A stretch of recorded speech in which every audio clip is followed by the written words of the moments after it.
Hi friends, welcome back to Frog and Toad Online. Today we're going to be reading The Three Little Pigs. Before we get into the book, I have a couple of signs that I want to teach you today. The first signs are for food, and it's cracker. You're going to take your left arm, bend backwards, so your elbow is sticking out, and you're going to knock on your elbow like this, and that is the sign for cracker. You might see the kids just stick their arm out like this and hit it, or tap it, or cracker like this. Or the second sign is cereal. Cereal. You might see the kids do something like this, or like you're wiping the milk off of your lips. Cereal. There's cereal. You might see them do that. The next sign is juice. You're just taking the letter J in ASL. Juice. You might see them just go like this. And that is the sign for juice. Next is for clothing. Clothing. The first sign is hat. You're just tapping your head like this. Like you're putting your hat on your head. Hat. You might see them do like this, or tapping their head. The next sign is socks. You're just rubbing your two index fingers together. You might see them do this or this. Sign for the socks. Next is expressions. Sorry. I'm sorry. You're just taking your fist and rubbing it on your chest. Sorry. And then there's please. Flat hand on your chest and rubbing it. They might do the same sign for both, so you have to keep an eye out for that. They might say sorry, or please, or sorry, please. The next sign is for motions, and the first one is stop.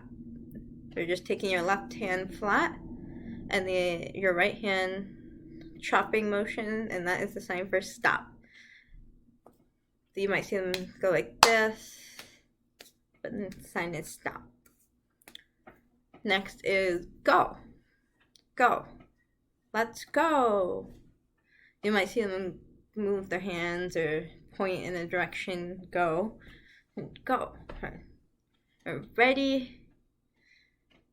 You take two R's, it's the letter R in sign language. You cross your fingers over like this, and you shake.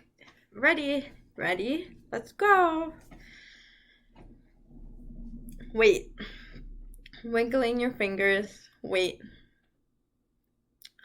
Please wait for me. Again. Like you're repeating something. Again. Do it again. Yes. You're just taking your fist and shaking it like you're nodding your head. Yes. No. No. No. Now that we reviewed our signs for today, we can get into the book. The Three Little Pigs. When Mama Pig thought her 3 little pigs were old enough, she packed them each a lunch, kissed them each on the cheek, and sent them out into the world to seek their fortune. Off they went together, each with a bright kerchief for a knapsack. When they came to a fork in the road, they bid each other goodbye and good luck. Then one went this way, one went that way, and one the other. They all went their separate ways. Soon the first little pig met a man carrying a great bundle of straw. "Please, sir," he asked, "could you spare me enough straw for me to build myself a home?"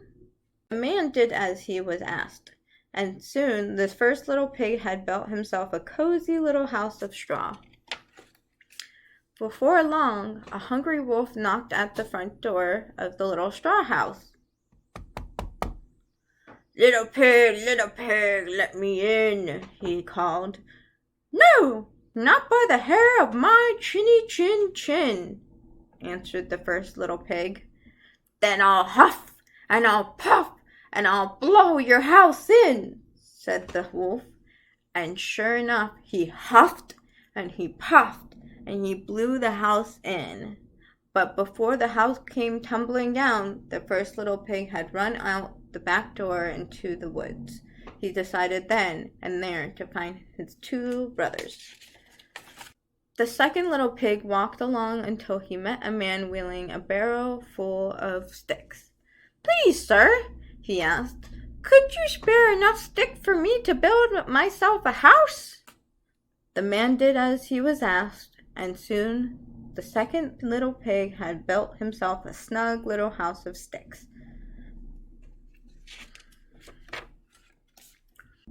Before long, the wolf was at his door, and he was still hungry. Little pig, let me in," he called. "No, not by the hair of my chinny chin chin." "Then I'll huff, and I'll puff, and I'll blow your house in," said the wolf. And sure enough, he huffed, and he puffed, and he blew the house in.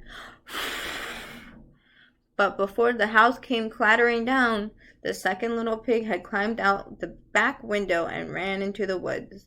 He decided then and there to find his two brothers. After the third little pig had walked for a while, he met a man pulling a cart heaped with bricks. "Please, sir," he asked, "could you spare enough bricks for me to build myself a house?" The man did as he was asked, and soon the third little pig had built himself a solid little house of brick. After a while, his two brothers and his mother found their way to his new little brick house, and they all decided to live together once more. What do you think's going to happen now? One morning, Mama Pig decided to make vegetable soup for lunch. She filled the big iron kettle that hung in the fireplace with water, added an apronful of fresh vegetables from the garden, and lit a fire under it. That sounds delicious. Just as she placed the lid on the kettle, there was a knock at the door.